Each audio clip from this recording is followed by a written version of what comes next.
है वो 6 पुत्र मुझे वापस कर दो। भगवान के लिए कोई बड़ी बात नहीं थी। सुतल लोक में गए, उन 6 पुत्रों को जीवित करके ले आए, देवकी की गोद में देकर उसे संतुष्ट किया। अपने 8 पुत्रों को एक साथ प्राप्त करके देवकी परम आनंद को प्राप्त हुई है। सुखदेव ब्राह्मण बहुलाश नाम राजा पर भी भगवान की कृपा हुई। वेद स्तुति के द्वारा निर्गुण सगुण ब्रह्म के निरूपण का वर्णन किया है। भगवान की उत्कृष्टता का सुंदर दर्शन कराकर दशम स्कंद में भगवान की अप्राकृत लीलाओं का क्रम दर्शन कराया।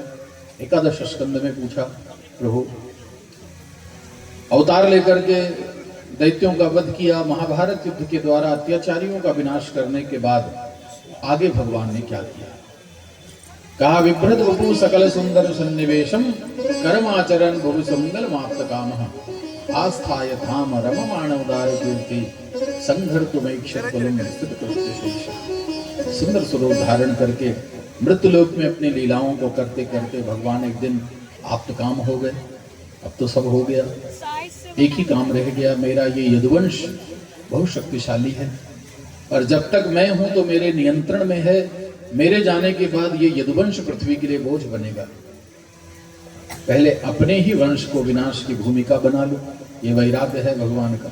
स्वयं अपने कुल का विस्तार किया, अब अपने ही कुल के विनाश की भूमिका बनाई। पिंडारक क्षेत्र में बहुत सारे संत आए हुए थे।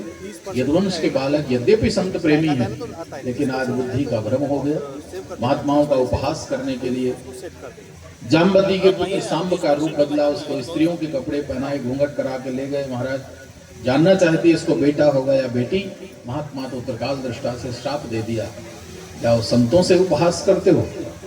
श्राप देते हैं, जन यसित वो मंदा मुसलम कुलनाशनम, इसके पेट से तुम्हारे कुल का नाश करने वाला मुसल निकलेगा। भयभीत हुए, कपड़े खोले, लोहे का मुसल मिला। उग्रसेन को बताया, उग्रसेन ने पिसवा कर उस सूर्ण को समुद्र में फेंक दिया। छोटा टुकड़ा बचा लोहे का, वो भी फेंका। टुकड़े को मछली ने निगल लिया, मछली को मछुआरे ने पकड़ा, पेट फाड़ा, वही लोहे का टुकड़ा मिला। इसको जरा नाम के एक व्याध ने अपनी बाण की नोक में लगा लिया, उसका फर बना लिया। यही बाण भगवान इस वंश के विनाश की मुख्य भूमिका के रूप में आया।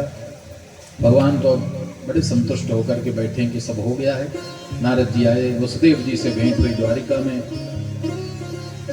कहा, प्रभु कल्याण का कोई उपाय बताइए। नव योगेश्वर का संवाद था। राजा निमि यज्ञ कर रहे थे, उनके यज्ञ में 9 संतों का आगमन हुआ। 9 महात्माओं की कथा आपको तीसरे दिन सुनाई थी। कथा में नव योगेश्वर चौथे दिन शायद सुनाई थी। ऋषभ देव जी के 100 पुत्रों में से 9 पुत्र संत हो गए। उस दिन आपको नाम भी बताया था। अब नाम तो आपको याद ही होगा, इतने ध्यान से कथा सुन रहे हो, स्वाभाविक है याद होगा। हम नाम पूछेंगे नहीं, हमको मालूम है आपको याद है। कभी हरि अंतरिक्ष प्रबुद्ध है पिपलायन आविर्होत्र द्रुमलह चमशय कर भाजन। ये 9 महात्मा थे। इनको देख कर भी बड़े प्रसन्न हुए।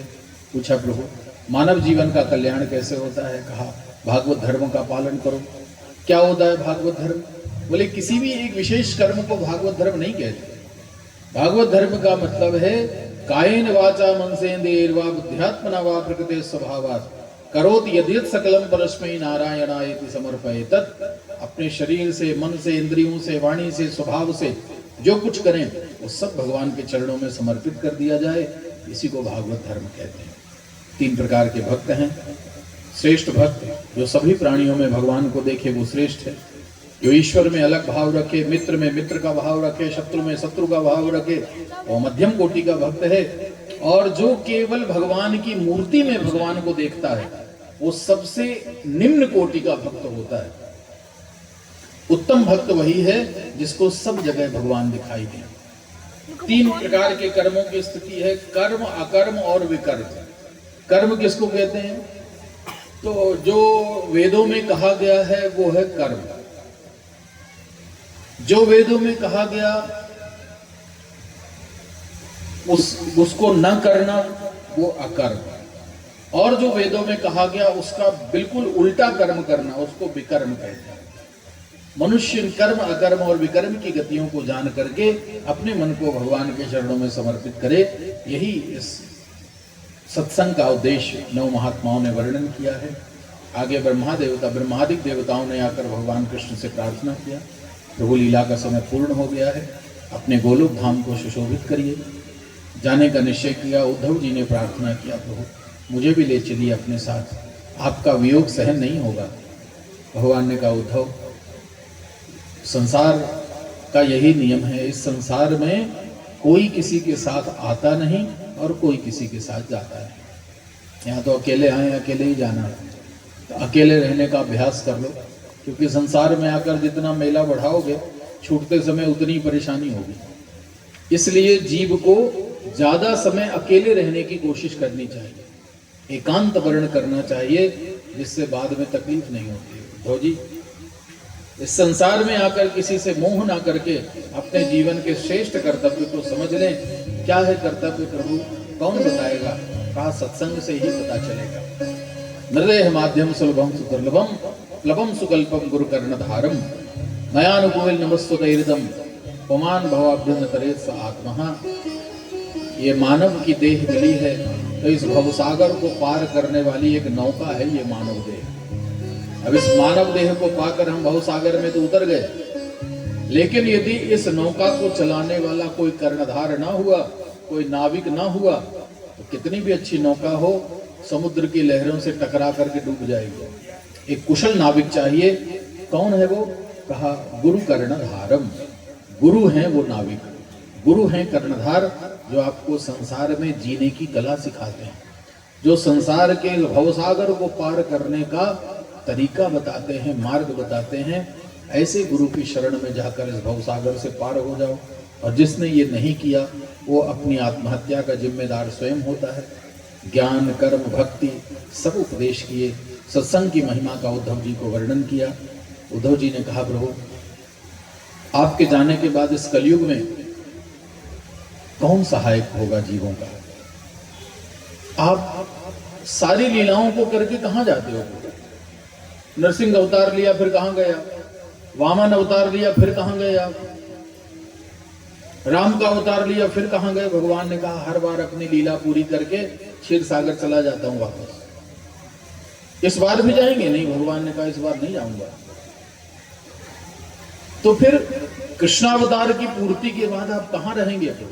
सागर में नहीं जाएंगे? बोले जाऊंगा, पर क्षीर सागर में नहीं, इस बार दूसरे सागर में जाऊंगा।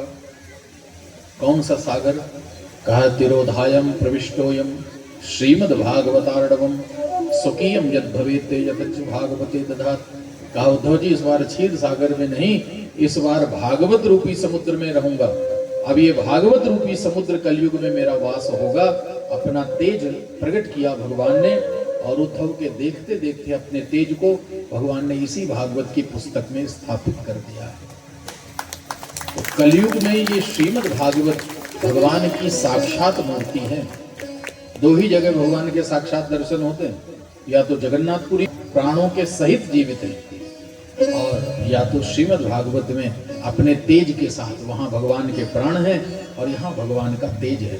भगवान सभी जगह हैं, पर यहाँ तेज रूप में भगवान विराजमान हुए।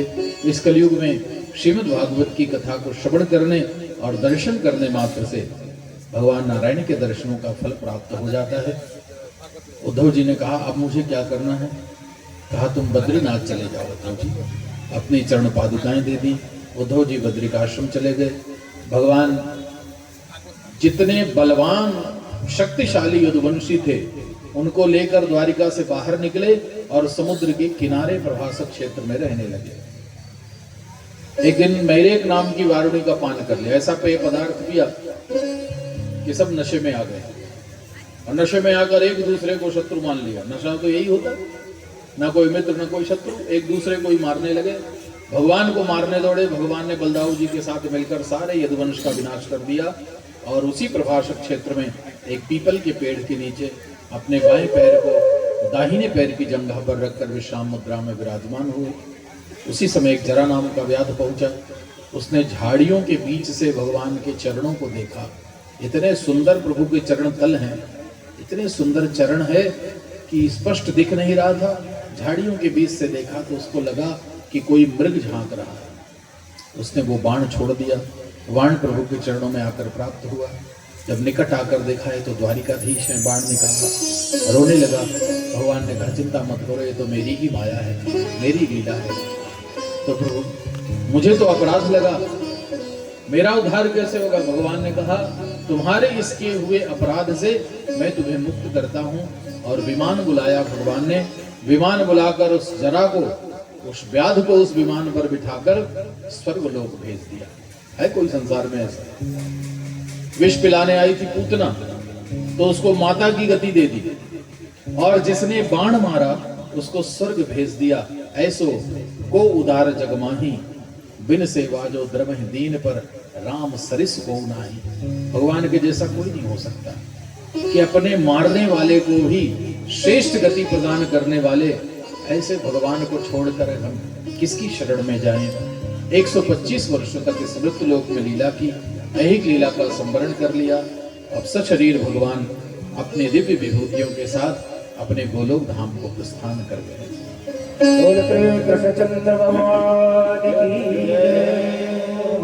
यदा मुकुंदो भगवान शिवाम तक्त्वा सुपदम गतः तद्दिनाद करेराया तो सर्व साधन बाधका। भगवान जिस दिन गए उसी दिन कलयुग आ गया। भगवान के जाने का दिन और कलयुग के आने का दिन एक ही है।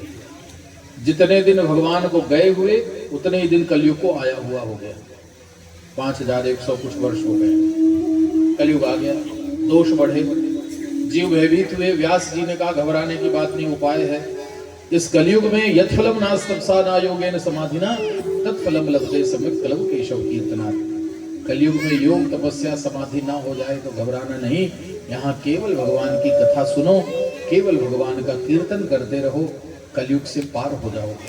श्रेष्ठ महिमा बताई, चारों प्रकार के प्लेव इत्यादि का वर्णन करने के बाद सुखदेव जी ने कहा परीक्षित जी, कथा युगास्ते कथिताम महीयताम हिताय लोके श्रेय परेयुषाम विज्ञान वैराग्य विवक्षया विभु वचो विभूति न तो पारमार्थम। मैंने तुमको ये सारी कथाएं सुना दी। इनमें से जो भगवान की कथाएं हैं वो तो जीवन का उद्धार करती हैं, भक्तों की जो कथाएं हैं वो प्रेरणा देती हैं। अब इनके अलावा तुम्हारे मन में कोई प्रश्न हो, कोई संदेह हो, पूछ लो। सुखदेव जी की बात सुन करके परीक्षित जी आए, चरणों में प्रणाम किया, कहा प्रभु न कोई शोक है, न कोई मोह है, न कोई संदेह है।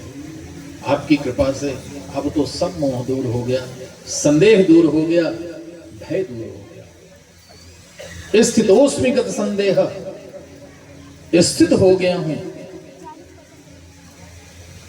कृतकृत हो गया हूं। अनुग्रहीतोस्मि भवता करुणात्मना, सिद्ध्योस्मि अनुग्रहीतोस्मि। आपकी कृपा